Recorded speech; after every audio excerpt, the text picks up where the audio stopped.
Don't engage alone. We do this together.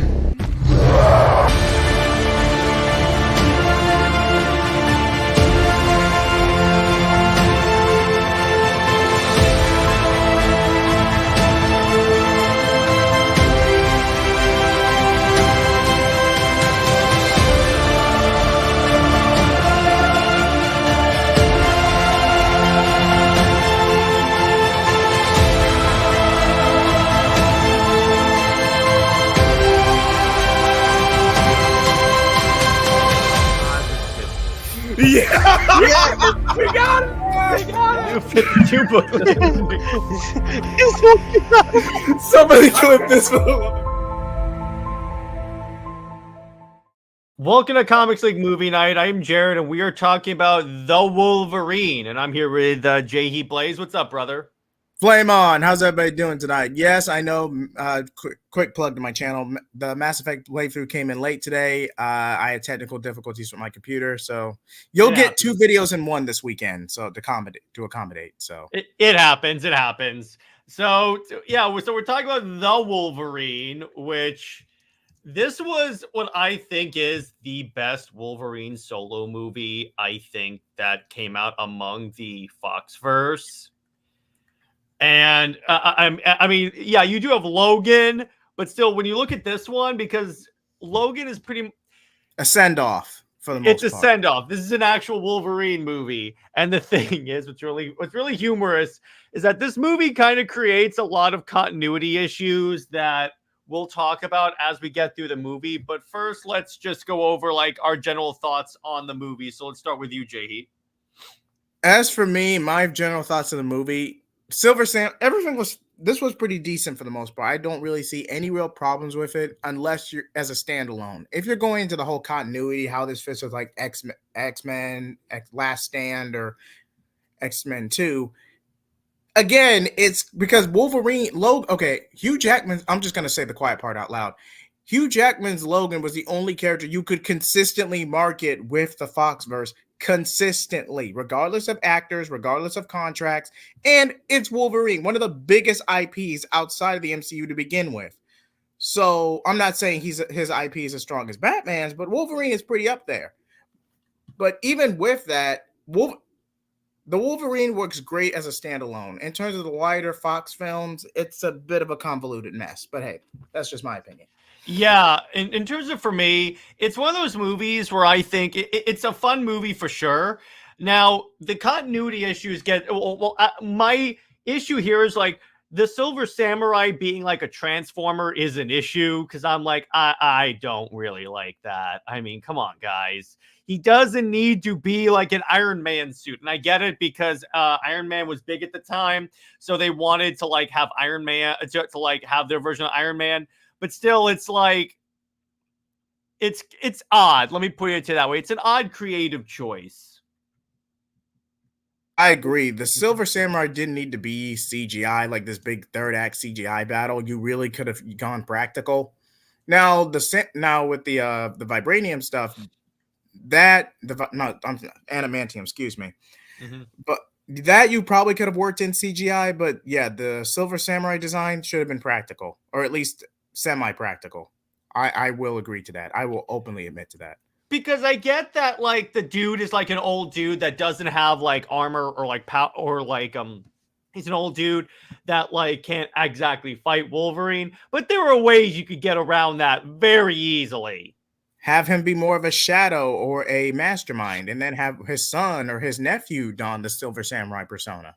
I mean, that's an easy fix right there. You even had Wolverine fight a dude in samurai armor, so it kind of works. And our boy from the UK is here. What's up, Taladia? I love how he's wearing a DC shirt to a Marvel review, but okay. Yeah, hey, it is what it is, man. Well, you are wearing the superior franchise, so there you go. But yeah, so we're talking about The Wolverine, and my problem being that the Silver Samurai suit is a transformer, pretty much. Oh, yeah. Yeah, it's kind of weird, right? Well, it's a weird in disguise. Yeah, exactly. Samurai's in disguise. But sorry about that. Please continue. Yeah, go ahead. So, Taladia, your general thoughts on the Wolverine? I mean, the Wolverine. It was a great film. I really loved the score for the film, and I really thought that they were going to use the suit, the one with the one that they, you know, the the Wolverine suit, not the one with, not the, the leather one, but the other one that they Oh use in. yeah, when they tease it at the end of the movie. So we'll get to Yeah. that. So this movie starts off, and this is immediately following X-Men 3, X-Men United, the best X-Men movie. I'm only kidding. Where so Jean's dead from like Wolverine stabbing her, and he's going through that whole guilt thing, and he's sworn against violence. That doesn't work out that well for Logan because he protects like this bear from hunters that use like illegal poison.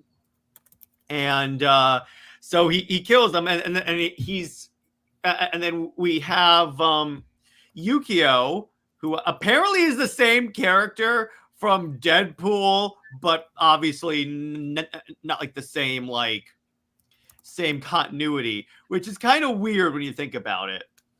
So her like the dude that raised her was with Logan in World War II because Logan was being held in Hiroshima, which that has its own little implications there because again Wolverine was like is immortal.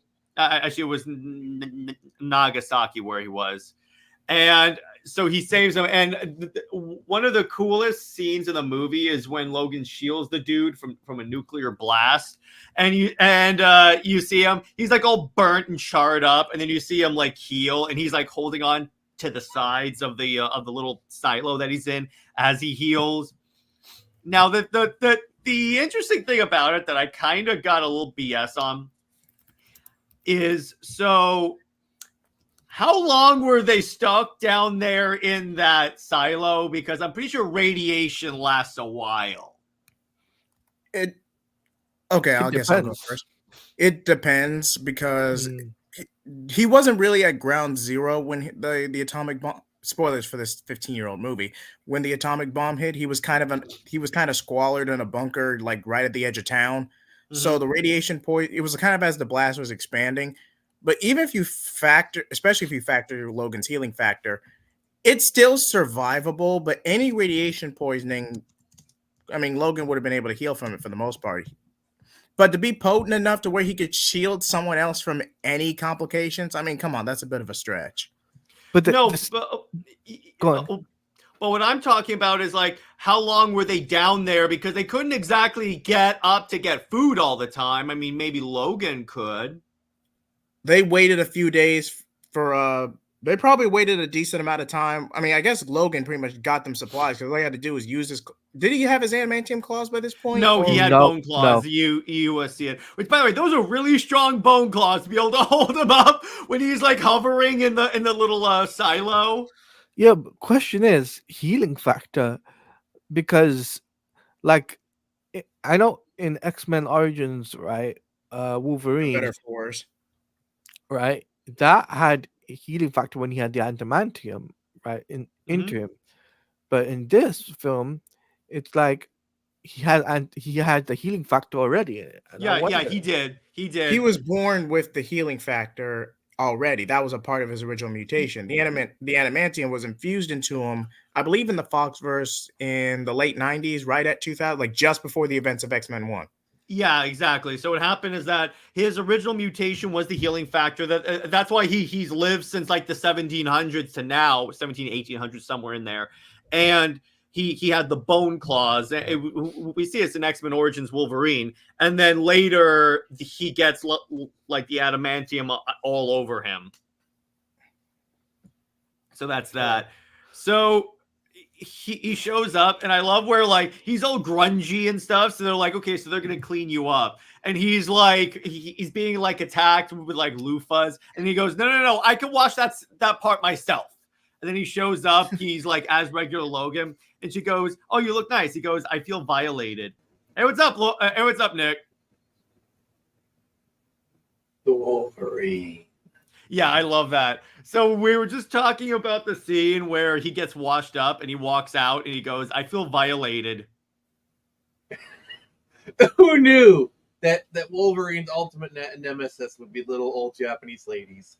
Yeah, I know. So, Nick, I wanted to ask you this. So, because of this movie, as a dude that's written a comic about a samurai, shameless plug. What do you think of this movie? I like it. As the number 2 resident weeb in the stream, because Jay Heat's here. I do enjoy it, and to say that this movie did not have an effect on my comic would be a freaking lie. So, yeah. But let me ask you this, Nick. Since you just came here, I'll bring this up to you. How do you like Silver Samurai being a transformer? Robots in disguise. Yeah, that's like my one problem with the movie. I'm like, why the hell did you make that choice and make it like? I mean, Iron the Man whole suit? the problem with the movie is the entire like. I mean, I know some people say the third act, but honestly, when they're going through the village and fighting the clan, that stuff's actually not bad. I like that stuff. That is very cool. You it's kidding the me? fight with the samurai. Yeah, I'm like, who made that decision? But it's like, I get what they're going for. They were probably like, Iron Man is big, Transformers is big, so let's kind of have that element here, and with the Silver Samurai suit. But it just doesn't work the way it's, and like the CGI does not fit in with it. Also like the entire suit's supposed to be made out of adamantium. Like and he can chop it with his bone claws. Yeah. The other thing that I think is kind of the premise of this movie is interesting because it's like you can transfer your healing powers to another, and I'm like, I'm gonna call BS on that because I'm pretty sure you can't. I mean, actually, wait, you kind of can because of X-Men Origins Wolverine. Damn it! I was like, oh no. I mean, this is why it's continuity confusion. Well, there's continuity confusion for a lot of that's reasons. not the only other continuity confusion because yeah, go ahead. This movie is supposed to lead into Days of Future Past, which, spoiler alert, the post-credit scene is set up for Days of Future Past. And in Days of Future Past, he has his metal claws back. That's true, too. Yeah. In addition to that, what was kind of funny, when I saw this movie in theaters, I didn't watch the post-credit scene or like the deleted scene for X-Men 3. So when Professor X rolls up, I'm like, wait a minute here. You got disintegrated. And then Lad, in an early episode of UTC, brought up, oh, no, that's actually a continuity thing. I mean, a deleted scene thing. And I'm like, God damn it, guys. Yeah, because I think the Wolverine is actually kind of the first time that they did a actual Marvel-style post-credit scene. Yeah, I think so. And the first time was X-Men 3. I think the scene with Xavier was a post-credit scene, I believe. Yeah, I think so too. And so then again, he finds out that like he can like have his healing powers transferred because this whole thing is like Wolverine is feeling very what's the word? Like overwhelmed by his immortality. So he's like, oh, well, we can take that away. Then it turns out that Lady Viper, who actually was kind of funny. Isn't Lady Viper like a Captain America villain, Jay Heat? And Jay Heat's muted. I don't comic think book wanna villains say- pop I stuff wanna all say. the time. Yeah, that's relatively common. But Ra's al Ghul was a Batman villain, but he showed up in Arrow. Because I'm just trying. You know what I'm making fun of, right? Deathstroke can't fight Batman. He's a Teen Titans villain, and I'm like, who cares? It's I'm like, character. Play the clip. Roll the clip. Yeah. I'm playing it. Yeah. That's a good one. That's a good one. Yeah. Where is it? I gotta have this thing more on. I have to have this. Okay, here we go. Okay, they're talking about fictional characters. Fictional characters. Thank you, Batman.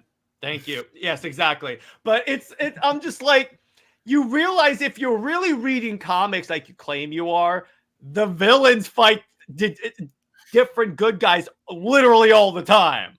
There's literally a comic book where Luke Cage goes to Doctor Doom, beats him up for like $100 that he owes him. I mean, come on. Or how about when Deathstroke fought the entire Justice League? Which I gotta be honest, that scene in in Identity Crisis makes no sense because as good of a fighter as Deathstroke is, he's not beating the entire Justice League. I mean, heck, I remember a comic book where Speedball from the New Warriors fought Doc Ock. Oh, you mean what? Did he use his internet gas? Wait, did that comic ever come out? No, your boy Zach claims that he got someone at Marvel leaked to him the actual PDF of the book. I haven't watched the video yet, but yeah, based upon that, it was kind of weird. But I had to bring that up. So we think maybe Michael Morbius or something. It's Morbid time. It's I'm not sorry. Morbid time. I have never actually watched that trailer. I need to do it like live on stream sometime, like a live reaction. Oh, you mean the Snowflake in Safe Space? Oh God! Next Comics League Dark, we need to do a live reaction. That if we have time after this, I'll throw it up. So okay. so this movie, they actually do something kind of cool. So Lady Viper kisses Wolverine while he's sleeping, and that's problematic. And then like I have to choose my words very carefully.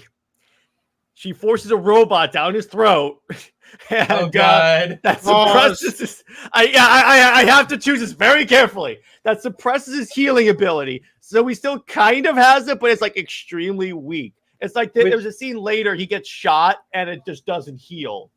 Which, if I would be honest, I think from a writing perspective that was a great idea. I actually am glad they did that because Wolverine is a character that's hard to kill. So you're making him where you're introducing threat into the story where he's getting shot by all these people. Like, he could actually be killed. So I actually think it makes this section of the movie a lot more interesting because there's more threat to him now. Except, here's the problem. He pops his claws and his hands don't get all bloody and stuff. In other words, when he retracts his hands, that's continuity. Because when he retracts his claws... This is a PG-13 movie. If they have too much blood, they could go R. No, but still, you can have him wrap gauze around his knuckles, and you can see a little bit of red there. There are ways you get around it. There are ways you could get around it. But they do have an Unleashed extended edition that has blood, so I'm like, oh yes. So it's not only that. It's not only that like he gets bleeding. Like in the scene where he's in Nagasaki and he helps them like cut down a tree, he's actually tired for the first time. Yeah. Which again, to Nick's point, that's a fantastic idea because Wolverine's healing ability in the comics gets a little BS because it's like he can heal from a single blood cell, and I'm like, assuming that's possible. How does he keep his memories of what happened? Oh, don't you know? According to every hack writer, memories are stored in the DNA. Or because that's how cloning works. Like that's how Ben Reilly can have the clones of Spider-Man. Yes, that was a Clone Saga reference. I can't believe you referenced. I can't believe you referenced that. Stop it. Or Jean Grey, the Phoenix can have Jean Grey's We're gonna need memories. like 2 years to resolve a 6-month storyline. Yeah, exactly. Or you could say we just need one more day, Nick. You set that up so well, dude. He got you there. Dude, you need to face your past sins. That works. Here's the problem, Nick. I didn't read that story, so it doesn't have that much of an effect on me. So continuing on. You need to remember about Barbara's time with Bruce. That doesn't even work because that's not a pun. I don't care. I reject reality and substitute my own. Continuing on. So Wolverine's girlfriend, which was kind of funny when you realize that, all right, Mariko in this movie, in the comics, she becomes Lady Deathstrike, the woman with the really long nails. That's a cyborg. So I'm like, oh, this is interesting. Especially since he's already killed Yuriko. Which, okay.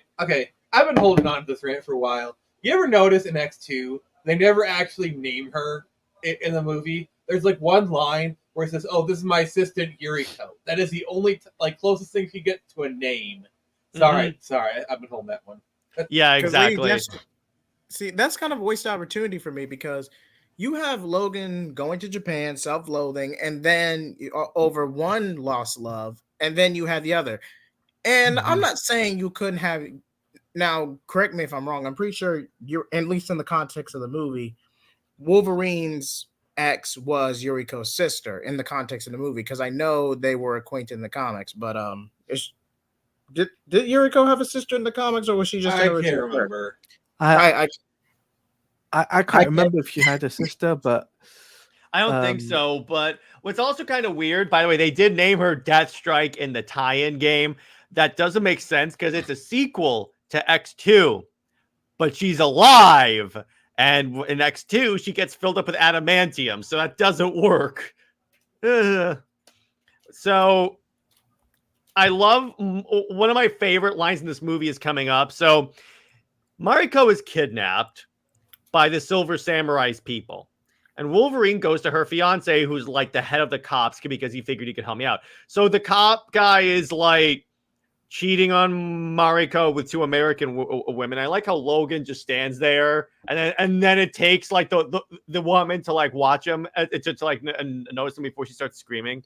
And the dude is trying to act tough, even though he's in his boxers. And Wolverine basically goes, "Okay, you got 10 words to tell me where she is." And he goes, "You'll never find." How many words was that?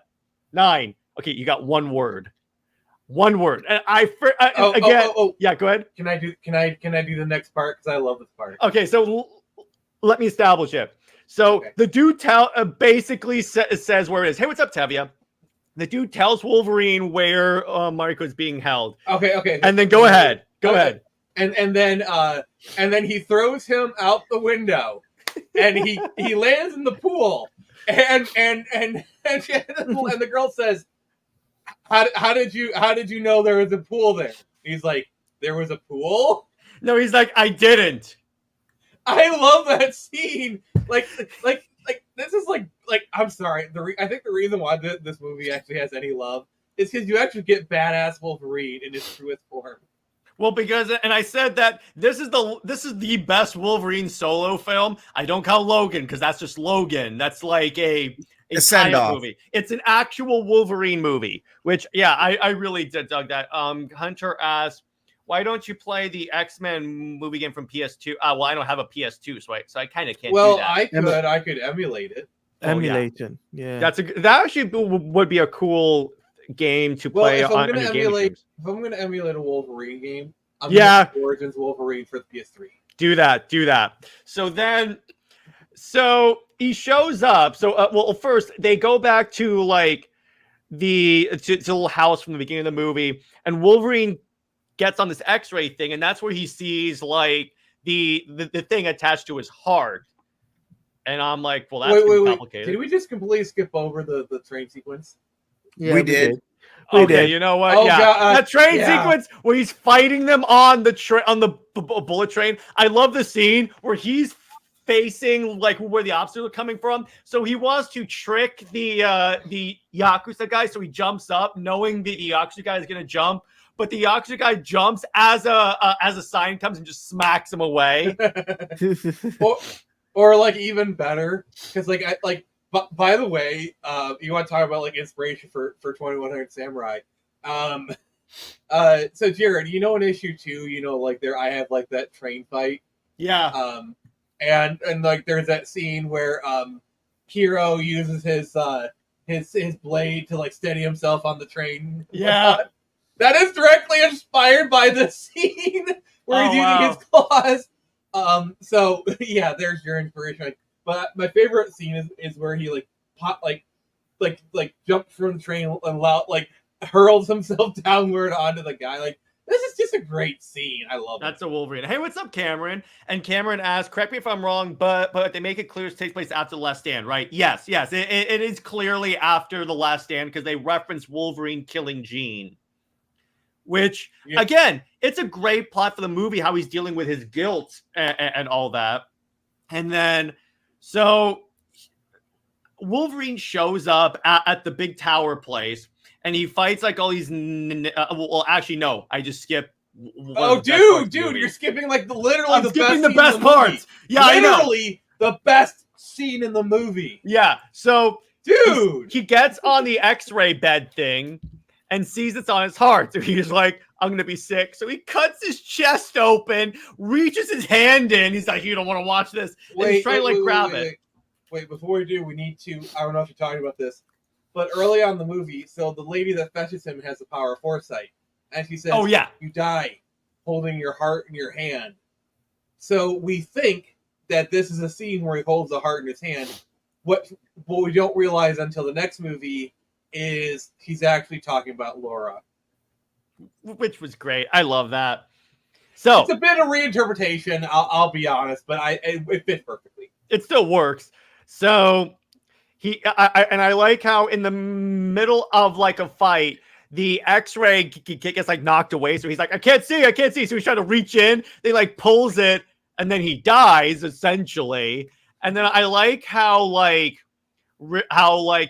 cut this in the middle of the fight. You see like his wound's starting to heal up, and then Yukio is knocked down to the ground. The dude brings the sword down on her. Wolverine catches it and says, "Don't hurt my friends," and he just throws them away. I love that. I love that line so much. And then I love the fight, and I love they do the thing where he gets cut in the face. He goes, the cheek heals, and they just keep fighting. Like, what I love about the scene is he's kind of moving like a Terminator in the scene.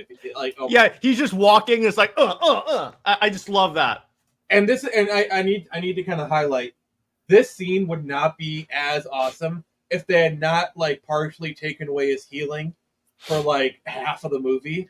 Yeah, to see him have it back and be like he's back in full form. It's so cathartic. It's so great. It feels, and most importantly, it feels earned.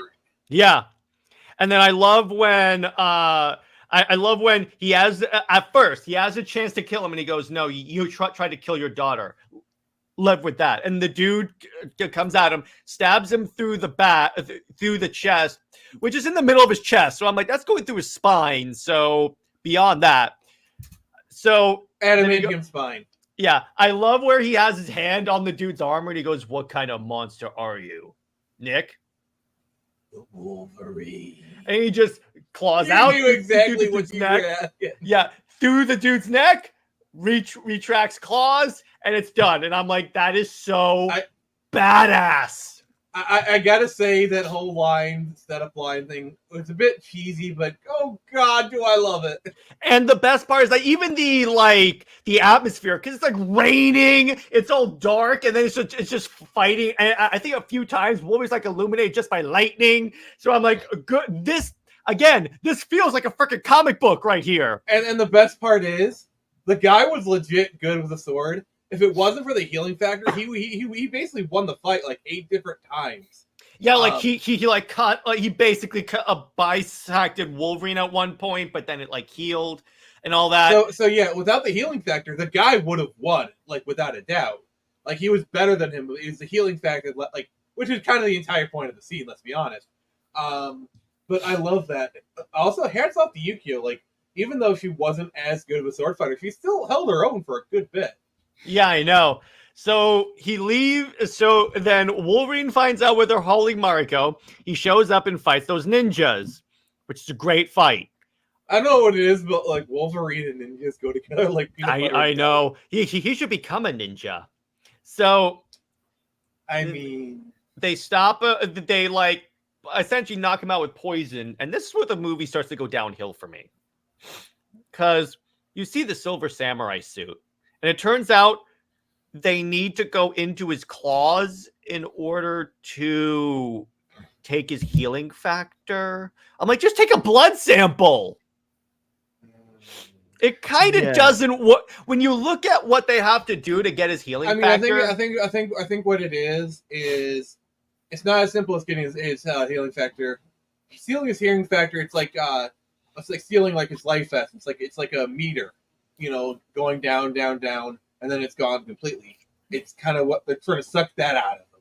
No, but I know. But why do you have to cut his claws in order to do that? That doesn't make a lot of sense here. Yeah, that Maybe doesn't it's make. easy. I think it's like, I think probably what it is like, yeah, there's multiple ways they could have done it, but that was probably the easiest way they thought of to get straight into it. Which, if you think about it, bone claws usually have like veins, like to get really easy. Like for the way they presented in the movie, I can kind of see what they're going for, because it's like people say like, oh, why don't you just shoot the gun out of the hand? And so why do cops always go for center mass? It's the easiest. Like, yeah, you could go for the head, get an instant kill, but center mass is easier. Yeah. But I want. But Yeah, I go wanted. I was going to ask this, right? Like when we got this, when they unveiled the two, obviously look like Transformers, right? I'm just like, why go with that design? Mutants in disguise. Yeah, there you go. But I also think what was really dumb is the fact that the Silver Samurai was easily defeated with bone claws instead of the fact that instead of like with the adamantium, because you would have thought, oh, he's got adamantium, the bones claw wouldn't be able to go through the adamantium suit. Yeah, that's my thing. I'm like, how are you chopping this dude or like cutting off arms or doing anything with bone claws? And Tevia, we're fine with bone claws. It's just the problem with the bone claws versus an adamantium mech suit. That doesn't work. By the way, literally in X-Men Origin, Sabretooth just steps on the bone claws and breaks them. Ooh. So I'm like, yeah, it was gnarly. But my point is, by that, how does that work? By this logic, that shouldn't have happened. Wolverine. Well, the thing is, what you realize in X-Men Origins is Wolverine hasn't been drinking his milk, so that's why he was able to step on the bone claw so easily. Yeah, exactly. He needs. And by the time of the Wolverine, Wolverine has been drinking. He like after that happened, he's like, oh, I got to drink more milk. So now he's been drinking milk like 5 times a day, every day. You see it off screen, by the way, for like the past 40 years. So now he's been drinking so much milk, and his so much calcium has been going to those bone claws that now those bone claws are as hard as adamantium. That's plot. Yeah, exactly. I and ripped that entire Tevia scene, brings by up the way. Tevia brings up a great point. It's Fox X-Men. What do you expect at this point? Yeah, that's true. I mean, continuity in the Fox movies is more of a suggestion than anything else. Yeah, so the fight happens, and a few times, so Wolverine keeps losing his claws. He grabs the sword of the Silver Samurai, and I like this part. It's, by the way, that sword has got, if that sword is made of adamantium and it's that big, that's got to be really heavy. So I'm like, again, how are you swinging this thing so expertly? To answer Tevia's question for Days of Future Past, what I think is probably they did they basically probably had Magneto bond adamant, like they probably found some adamantium and had Magneto bond it to his bone claws again. That's I guess so. That kind of makes sense. if Magneto can strip the adamantium from his skeleton, I'm sure he's able to put it back on. Yeah, exactly. And you got to realize at this time they were allied with Magneto, and I'm sure they realized we're getting to that. We're getting to that. Okay. So yeah, the bone claws things happen, and I do like though. So Wolverine loses his complete claws, and then he's being drained by the Silver Samurai. Yukio, or like Mariko, grabs one of Wolverine's metal claws, stabs her grandfather. Oh yeah, her grandfather is the Silver Samurai, and somehow. So again, I don't get. There's a lot of weird stuff concerning time travel. Yeah, exactly. Wait. I keep having opportunities to play this clip, and I never do it. So you know what? Screw it. I'm doing it now. Time travel. It's Marvel. It still works. So I like this scene. I like this scene when Wolverine gets up after being drained and like he heals. Then he just does this, and it looks like he's pushing the bone claws out like they haven't been used in so long. And I'm like, yeah, this is cool. And then it falls apart with him slashing an adamantium robot. So I'm like, I do like when he goes, sayonara. You brought me here to say goodbye. Sayonara, bub. And just throws him off the cliff. I love that. That was so good. And yeah, next, right? At the very least, this movie gives fantastic, like, Wolverine lines. Also, as far as like Wolverine surviving like a full-on nuclear blast, you got to realize this is before the adamantium process, so he had like his full-on healing factor. It makes perfect sense to me. No, I never doubted that. But so then we get to, so he knocks out, and then throughout the movie he's been having these hallucinations of Jean, and then he goes, Jean, I can't. He basically decides he's not going to like die and stuff. He wants to like live. And then I like where Jean says, "You killed me," and then Wolverine says, "It's basically his guilt." He goes, "No, Jean, you were hurting people. I had no choice." So it's like now he's like accepted. Well, that here's the he had problem. no choice. Jean asked him to kill him in the movie. That's true too. So I'm like, what? Well, again, it's this internalized guilt though. So that's how I explain it. Where it's pretty manifesting through Jean. I mean, it's an excuse to bring Famke Johnson back and have her prank. I have no problem with I'm that. I'm not complaining. We got I Famke have Johnson no and, problems with that. Making out with Logan, so I'm okay with that. Well, actually, you know what's kind of funny? If they did a Jean Grey movie, I would definitely love if she had her own movie. So they could call it The Phoenix. So then and then ...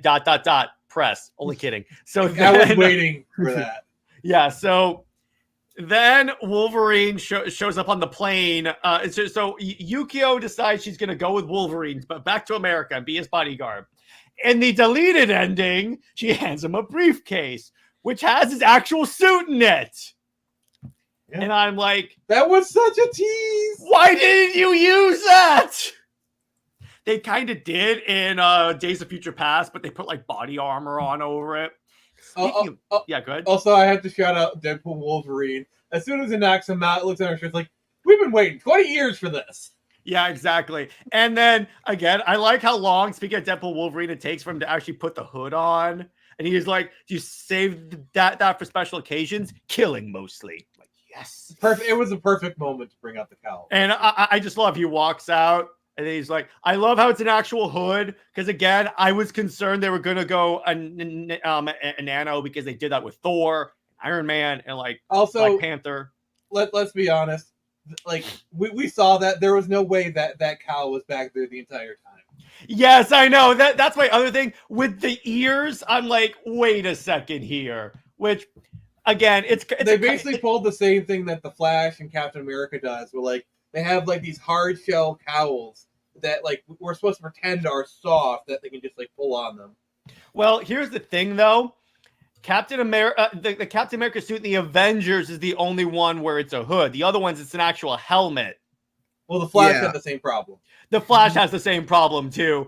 At least with like the one in the Flash movie, you could kind of explain it. Where like, oh, it's like a tech suit, where like maybe it like folds up and flattens against. Well, the Flash suit was more armor in the movie. Well, the one in the Flash movie was less armor, I think. It's more of like a bodysuit. The one in the Snyder cut was armor. Well, actually, I think in the movie they just used the ring, which is spot. Well, sorry, I was talking about the cowl thing. Yeah, the cowl thing. Well, the hard cowl, yeah, that doesn't make sense. But anyway, the point is, yeah, with the ears, I'm like, there's no way that fits, but I'm not going to question it because I freaking love it. It's Wolverine without the sleeves, fighting in the suit with the cowl on, and it looked good. So anyway, and Nick brought this up when we reviewed the movie. I also love when like his shirt is like blown off, only the cowl remains. And I love how Deadpool, he kind of leans over, looks down, and just goes, "Yeah, yeah, nice." He looks at his abs. So, speaking of Days of Future Past, Wolverine goes through a metal detector, and here's the pat down. He gets a pat down. No, but wait, he opts does. out for the pat down because of that. Oh, okay. Like, I'm sorry, this post-credit scene is littered with callback to the first X-Men movie. Because, like, in the first X-Men movie, he goes through the metal detector, it goes off, and then he does the middle claw. Okay, I'm taking over this section, Jerry. And then let me at least describe the scene. Okay. So then everything stops. Call back to X2. X1. Yeah, X2. Sorry. It is X2. You old man, stop it. So then, Frick off. Go frick yourself. So then here's the thing. So first you see like Magneto has his powers back because apparently in X3 they kind of tease that like he got his powers back, which I'm like, does that mean all the mutants that got cured all of a sudden have their powers back eventually? That's kind of odd. I mean that would also like I would say that would make sense because that's probably why they started to develop the mutant suppressant because they realized the cure doesn't work. So it's probably like I wouldn't be surprised if the mutant suppressant you see in Logan is actually derived from the cure because they realize people need continual doses for it to actually be effective. Mm-hmm. So he goes to like stab Magneto and he's stuck, which is kind of cool seeing that the bone claws, but he's still stuck. And then he goes, and then Wolverine goes, "Why should I trust you?" And Wolverine goes, Magneto goes, "I don't expect you to trust me. I expect you to trust him." And then Charles Xavier. Oh, you're missing a great line. He says, "It's a shame those aren't metal anymore," which is kind of a reverse callback because in Days of Future Past, there's a scene between Fassbender and Jackman where Jackman says, "Imagine if they were metal." So it's kind of like a reverse callback. Like I'm sorry, I had to. Or like even in X1 where Wolverine first fights Magneto and Magneto goes, "That metal. That magnetic metal doesn't run throughout your entire body, does it?" Yes, thank you. And so then, yeah, here's the. Okay, so Nick, please explain to the people how Professor Charles Xavier came back to life.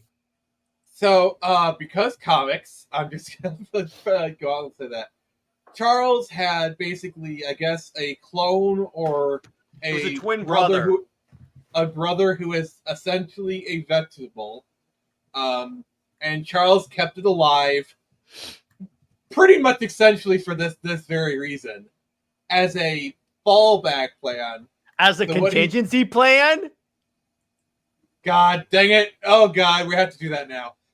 Is Charles Xavier Batman? Sorry. Oh, God, yes. Now I get to put the cowl on Patrick Stewart. It's kind of sad. I think there is a comic where Professor Charles Xavier had contingency plans in case any of the X-Men went evil or had mind control. Oh God, yeah. Actually, Charles does have contingency plans. There's actually a whole I think it was in the 60s or 70s, where Charles died, and then another mutant took his place.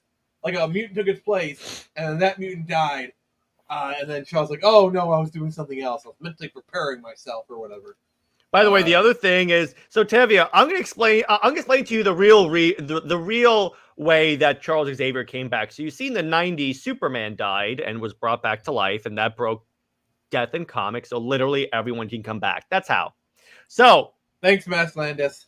Thanks. Yes, thank you. I love that video. So that sets up Days of Future Past. And I like how even on the TV they show, Trask Industries and all that stuff. And I'm like, okay, I see what you're doing there.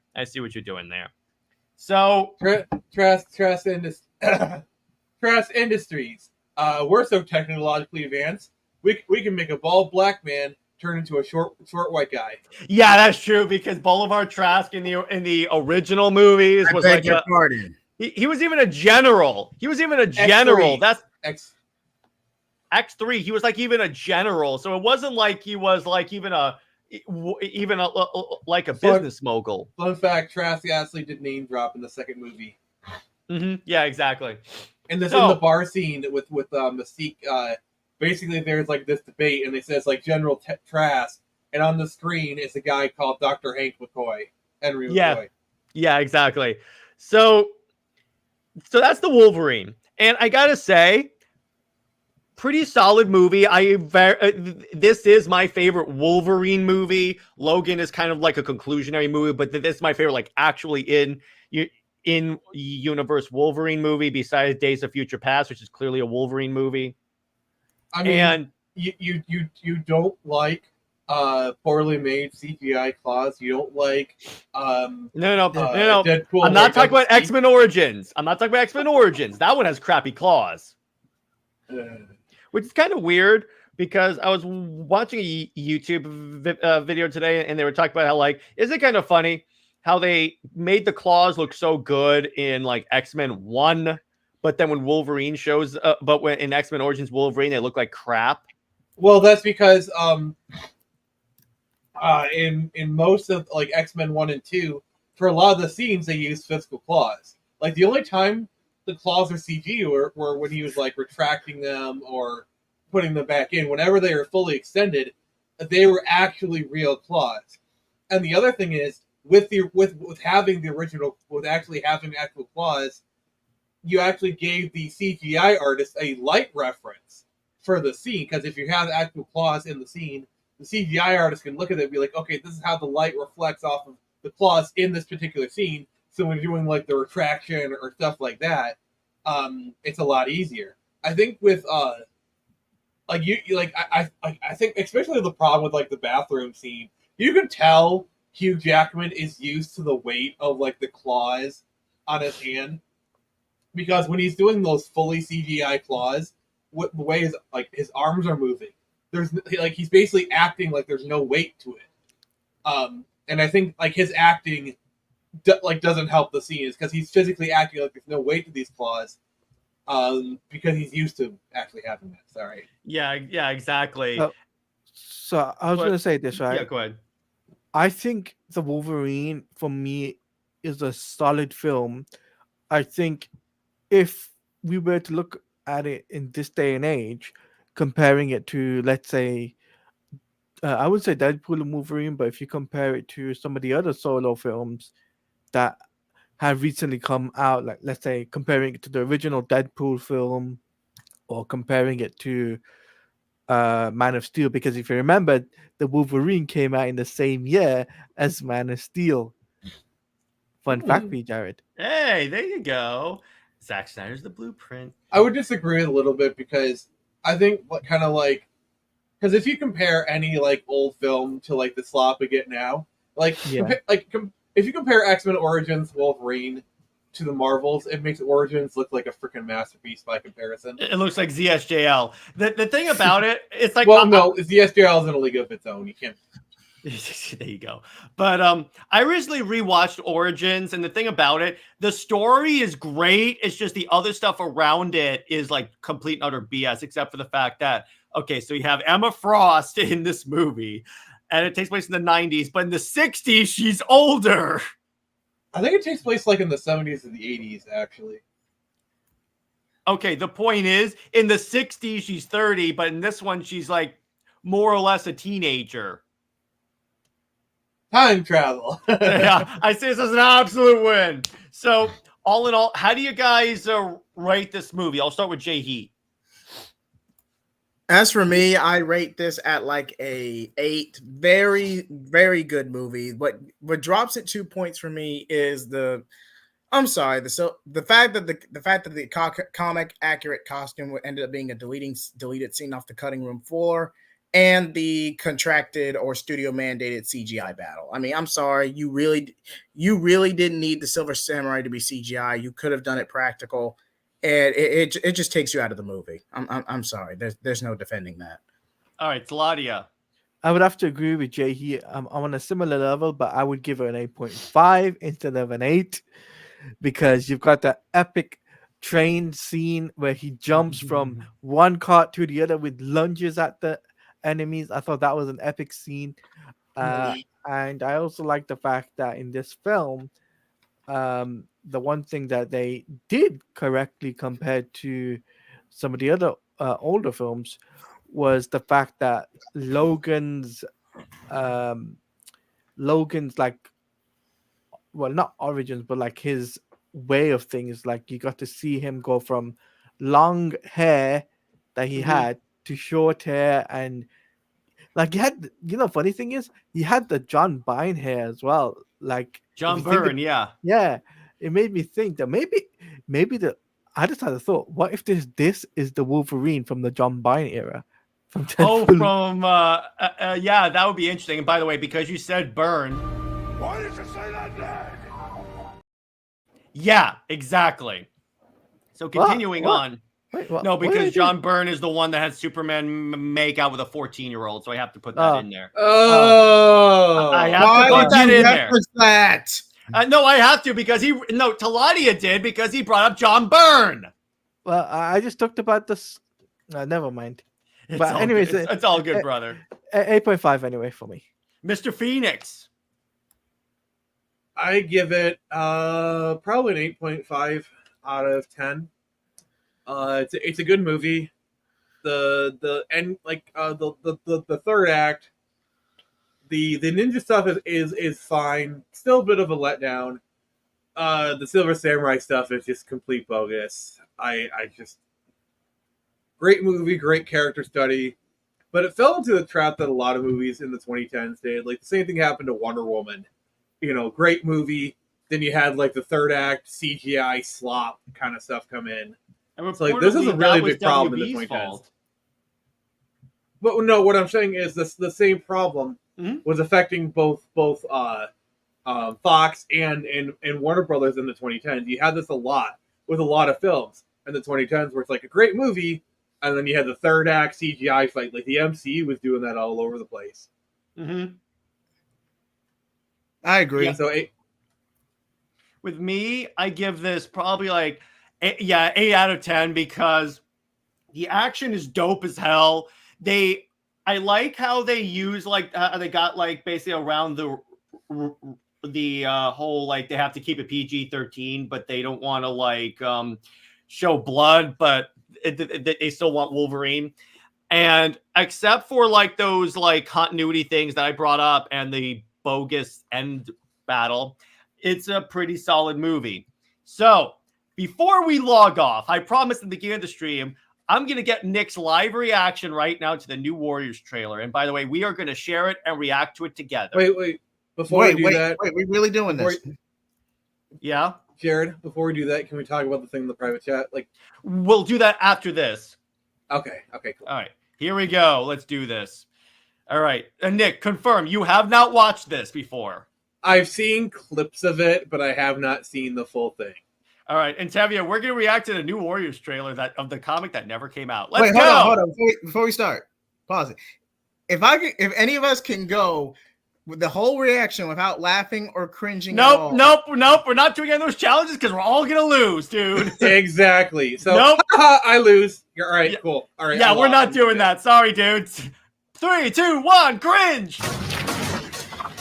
Full screen it, please. Hopefully we don't get copyrighted. I don't think we will. I've done it before. My name is Daniel Kibblesmith, and I am the writer of New Warriors #1. I got interested in the New Warriors later. I remember seeing them on the shelf when I was a kid, picking up comics in the 90s, and just feeling like they were too cool for me. Like I was intimidated by, Night Thrasher, who had a blade coming out of his wrist.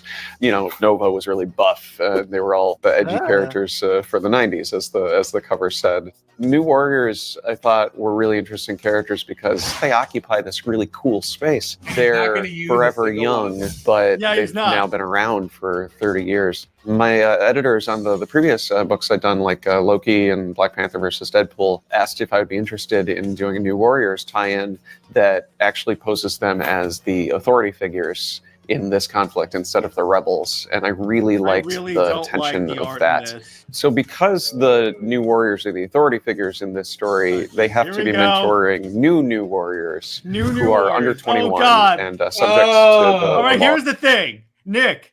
These is brother and sister. Did Bruce Timm write this comic? No. Did Mark Millar write this comic? Close. No. Did John Byrne write this comic? Oh, God. Tell him how he went progressively worse. Bend it. Yeah. I win. Don't you He said his dare. name. Why did you say that name? All right. I'm sorry. That These triggered the costumes are like just Marvel over-designed slop. outlawed event. It gets worse. This new law is making it illegal to be a vigilante under the age of 21.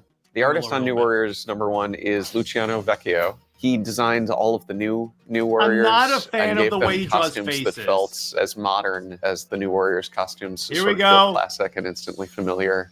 So the first character that we're introduced to is Trailblazer. She's Oh, a group home and foster kid Of who course. is volunteering at a senior center when this mysterious threat shows up and Can you Night take the Thrasher banner runs to down the for the rescue. And Wolverine? because she helps him, she ends up in the crosshairs of this new outlawed law. And she Outlaw inherited law. from her grandfather a magic backpack of divine origin.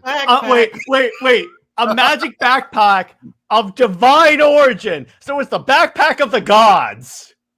Oh, No, sorry. Jared, there's- what you don't realize is this was the backpack that Thor used to go to elementary school in. His mother enchanted it so it could hold his hammer. That's why it's divine. You know what's kind of funny? Marvel worse did is- not. You know what's kind of funny? When Marvel put this trailer out, they didn't even do their chapters properly. I'll identify that in a second. So watch this. We Here picked we the name go. Trailblazer because she's somebody who charges into action. She knows that she can do some good with this, mysterious gift that she's been given. Basically, Dora Screen the time is Explorer! a- Oh my god! Yes, Tammy. Oh my god! Best comment of the stream. That's Best it, comment. Tavia. You win right there, brother. Good lord. I mean, where's the lie, though? Where is it? Wait, this is Marvel's Dora the Explorer. There you go. Tevya, you win the internet for today, sir. Next up. Internet kid taken to its sort of logical conclusion. As a youth, he Wow. was exposed Wait. to his grandfather's Wait, is that- experimental wait. internet gap Those hands. Like, what the heck is wrong with his been hands? given. What? Screen time is a internet kid Here we taken go. to its sort of logical conclusion. iconic As part. a youth, he was exposed Wait. to his grandfather's experimental internet gas. And that had It's even worse in context. It's worse in context. Like, Oh, every it time gets you say, like, worse. You're in context. Yeah, you're in context. It's worse. Oh my god. Freaking Mega Man NT Warrior ripoff. This dude is basically just ripping off Mega Man Battle Network. I want my $5 back. So it's funny. So I remember when this trailer came out and I was watching it for the first time and I was like, this is why I like DC more. Continuing on, it gets worse, Nick. has patched him Oh, permanently God. into the Oh, World this Wide is Web. cruelty. The word screen time is Has only patched ever him used in a sort of restrictive sense. And because we're doing a story about teenage rebels, a lot of the names are about teens fighting against labels that are put on them. So with screen time, we liked the idea that he has infinite screen time. Snowflake and Safe Space are twins, and their names are very similar Wait, to screen time. they're It's twins. this idea that these are terms that get thrown around on the internet that they don't see as derogatory, to take those words Okay, pause and it. kind of wear them. It gets I'm worse. shaking my head. This, I'm It gets shaking my head. worse. this reeks of 40-year-old boomer who just Googled Gen X terms and just slapped him into the script. Oh, it gets worse, Nick. It gets way worse. Yeah. As badges of honor. Safe Space is kind of a big, burly, sort of stereotypical jock. Stereotypical jock. In pink. I'm sorry. Please. I mean, I've seen some football players wear pink, but not like this. He can create force fields, but he can only trigger them if he's protecting somebody else.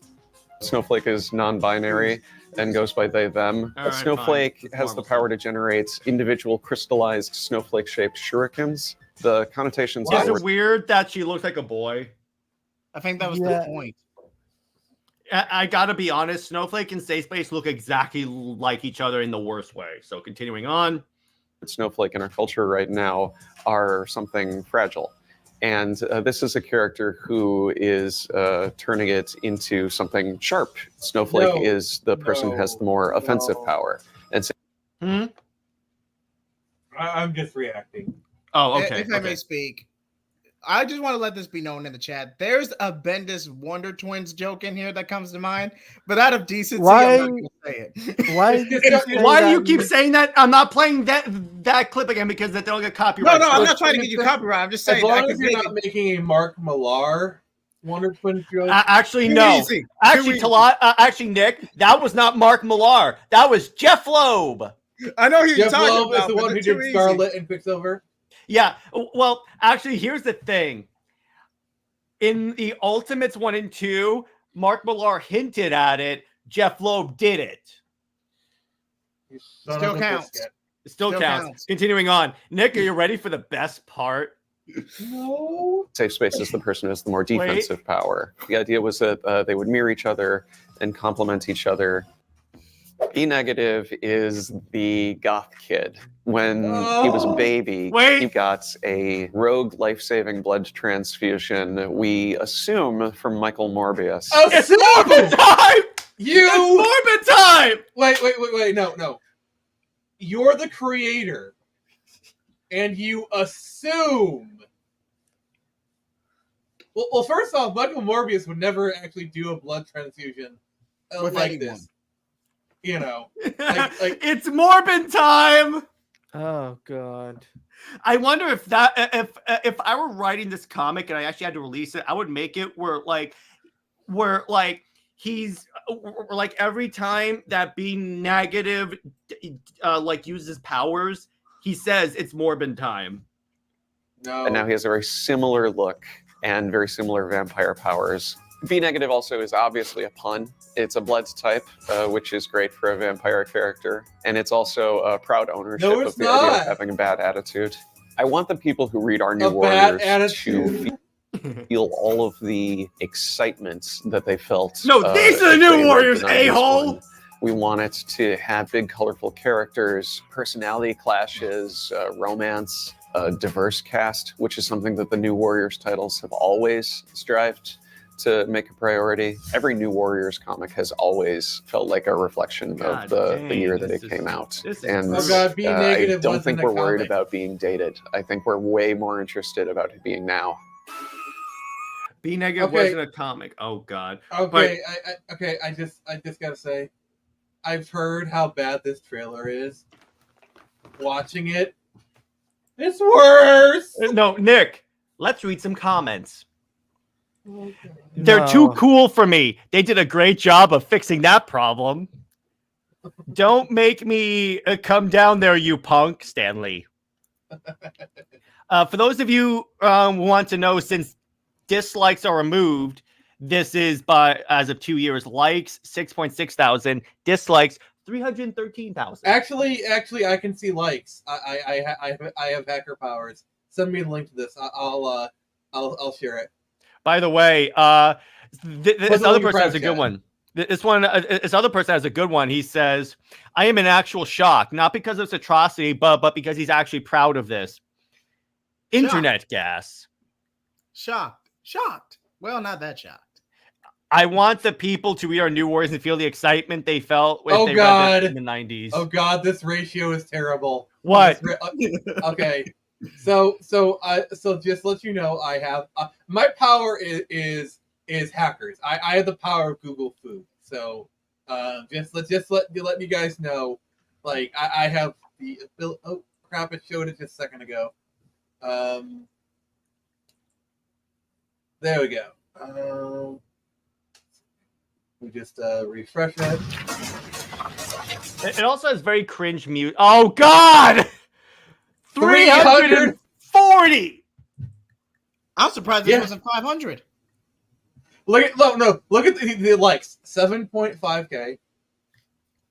Tevia, hack the planet. That's good. So yes, 340 dislikes. My God. And the funny part is that even if we continue reading the comics, let me see here. Fights against labels, internet kid, stereotypical jock, goth kid. Done. When I heard Snowflake and Safe Space, I honestly thought their nicknames the internet was calling them. I never thought they would be real names. Oh, here's one. We don't want to put labels. Safe Space is a stereotypical jock. I don't think we were worried about being dated. Internet gas. Yeah, a guy with eagle powers named Right Wing. That's the villain. Wait, what? I can't stop. Please tell me that's not real. No, it was a comment. I can't stop laughing at internet gas. It sounds like his grandfather just farted in his face or something. Oh God. This entire comment section is more creative than the writers of this comic. 2020 is truly shaping up to be a terrible year at the time this came out in 2020. I think the dude sniffed a little too much internet gas. It really tells how much faith Marvel actually had in the series when 2 years after the series was announced, it still never got so much as a collected trade, and Someone no said- one at Marvel seems to even want to acknowledge its lack of an existence. Someone said, fun fact, having social media is not a personality or a superpower. It must be. And the best one, I'm just surprised they didn't disable the comments yet. So here's the funny part about this. Is that when they created this comic, when the trailer came out, the people they were pandering to thought this was a Comicsgate joke.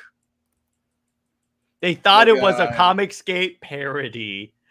And honestly, if it was a Comicsgate parody, it would have been better written.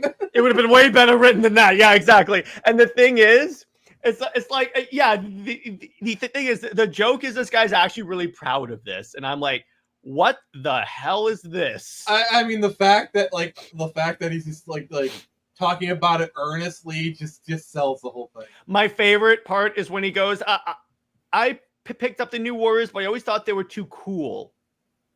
Nick, I read Justice League, but Superman, Batman, and Wonder Woman, they're too cool for me. Yeah, exactly. But it's one of those things where I cannot believe that that an editor at Marvel thought this was a good idea. We also got an X-Men comic around this time period who was there's one more trailer here. See, here's my conspiracy theory. I think editorial was split on this. There are some people who are really pushing forward for it, some people who are really against it. So they put the trailer came forward, and when the reaction to the trailer came, the anti-side used that as justification, and I think that might be why we never saw it. That's my theory. Yeah, there's one more trailer, and Tavia brought it up. I think it's called New Mutants or something like that. There was this really cringe new trailer. New Mutants X-Men trailer cringe. It's of a similar concept to that. Does anyone know what the name? Anyone in the chat know what the name of that comic was, so I can find the trailer? Let me see. Cringe X-Men trailer 2020. Because there's one that was comics. Let me see. Because there's this one X-Men comic that was like one of the it came out around the Children of the Atom. That's it. Thank you, Tevia. All right. This is the last trailer we're gonna view for the day. I have to do this because this is freaking hilarious. Why do you hate me? Why do you hate us? Let's see. You guys made me read the Batman Beyond comic where Batman slept with Bruce Timm. That's why. You reread Sin's Past. I never did that. So Children. But by the way, what's Jared? What's the comic I have to read for $7.50? I think we agreed upon it. We're gonna establish that in a second. All right, here we go. Are you ready? No. So this is called Children of the Atom, written by Vita Ayala. Oh, I remember this. This one actually came out, by the way. Got that music. So many things I could tease about Children of the Atom, but I will say one thing, and that's new characters. X-Men is supposed to be something That that was is a lie. important. That was to a the lie now. because and so all these are what is more now than Zoomers? Zoomers. Children of the Atom has 5 new characters gosh. at the heart of it that Vita very meticulously wrote out entire backstories and histories and families and anything you want to know about these characters. Vita has thought about it already. One of them has a TikTok. One of them has a fitness Insta. One of them is basically the moderator for the mutant subreddit. One of them is a What? And the other one makes mutant music. What are their superpowers? Why is the first thing we're hearing about is one of the moderator subreddit, one of the subreddit, one of the TikTok. No, but here's the thing. What are their superpowers? They look like they're just generic copies of X-Men. That's the funny part about it. One of them is a cosplayer, and the other one makes mutant music. Mutant music. For so long, it's like the larger media in the X-Men universe is like, mutants are bad, and like the X-Men are evil because they're mutants, and blah, blah, blah. I'm like, what would Zoomers think of that? They would be like, no, they're great. Like, How the X-Men I react to don't know. these Have new you met a characters Zoomer? who are their sidekicks is a major part of the story that is going to have all sorts of Wait, is that ripples Fat through Wolverine their titles and in ours. the but corner? also, Part of the story that to what? these The fat guy on the left. new characters who I have are no their idea who sidekicks that That's is. Marvel Boy, is by a the way. major Oh yeah, it's Marvel Boy. He's the so basically these kids have like they have the powers of the X-Men, so he has Jean Grey's Marvel girl powers, I guess.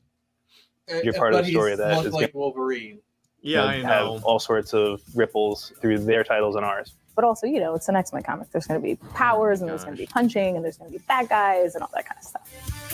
I'm very excited to have Vita Ayala and Bernard Chang as part of this title Bernard really, really brought the thunder on this. It's really incredibly dynamic. because he not only had to design the these art's not superhero terrible. identities, It's but not also bad these art. civilian identities and like people's moms and like their little brother. And he's making these characters real and whole in a way that a lot of artists probably couldn't. X-Men was some of my A lot first of them comics can. ever, and to be able to play in that universe and also to add to that universe is really a dream come true. So if you've never read an X-Men book before, So here's the thing.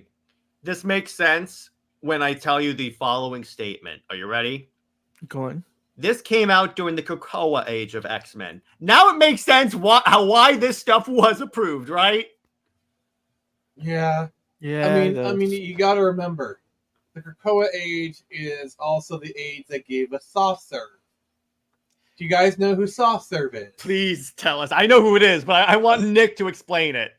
Soft serve is a mutant that poops ice cream, and according to Bishop, is some of the best tasting ice cream he's ever had. Oh my gosh! I There's a didn't- blue. Jared, what a crappy superpower. I know. So so Bishop literally eats crap. Wow, that is fantastic. Wow. Oh god.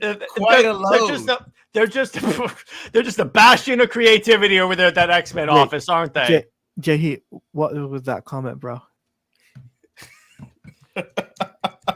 I'm gonna type something in the we're gonna end in a second. I'm gonna type something in the private chat that I can't say on screen. So there you go.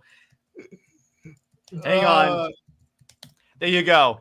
Let me Hold see. on. Check the Oh private chat. god. I was trying. I've been trying to censor myself. So. Hey, in the private chat, it doesn't matter. So anyway, let's go ahead and end this before we get Please. really nuts. Please. So You gotta get all in nuts. all, Get nuts. all in all, the Wolverine was pretty good. So Yeah. Nick, Those trailers, not so much. yeah. So the last thing we're gonna do is we'll promote Lost Kingdom real quick. So I'll drop the link in the chat. Nick, have at it. All right. Oh, I thought you were gonna share it. What's that? I am. I'm bringing up the link. All right. So 2 weeks ago, on my stream, we launched Lost Kingdom, my sci-fi fantasy novel, Into the Stratosphere, and now at the start of week 3, we are on the precipice of being funded. Hey! And Jared, if you could pull up the thing on the screen, I would appreciate Sure. Hang it. on. Let me do that. Yeah, if you want me to show it, I can. No, I got it. You got me, bro. Yeah. Like, look at that. 1,500 is our goal.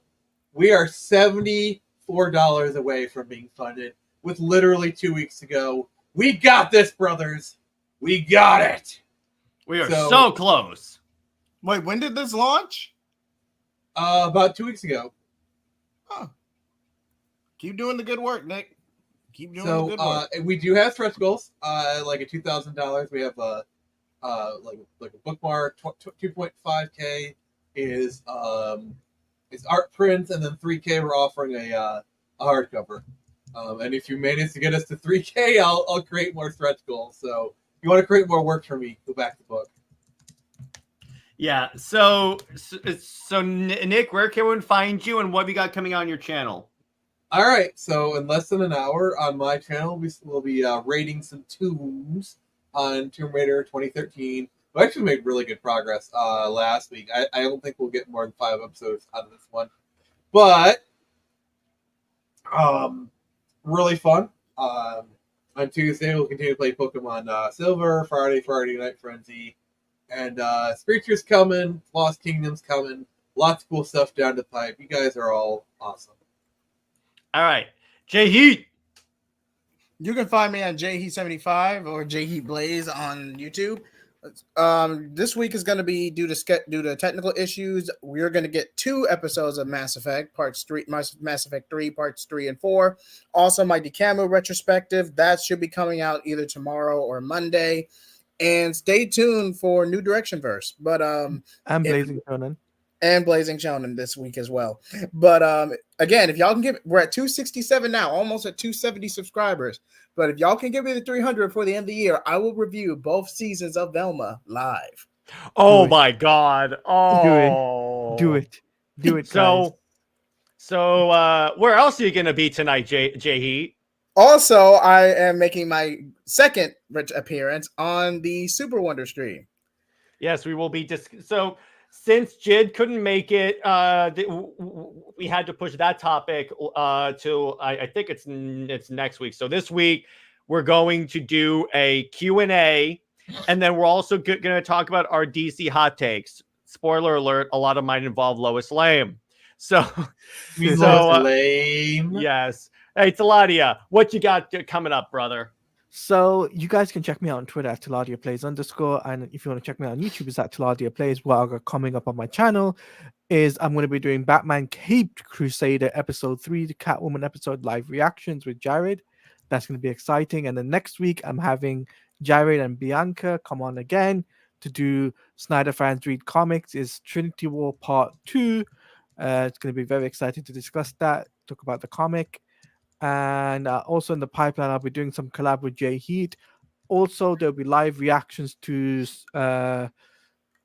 Gamescom on Tuesday on my Twitch page. So make sure you come over to the Twitch channel, which is twitch.tv/TaladiaPlays.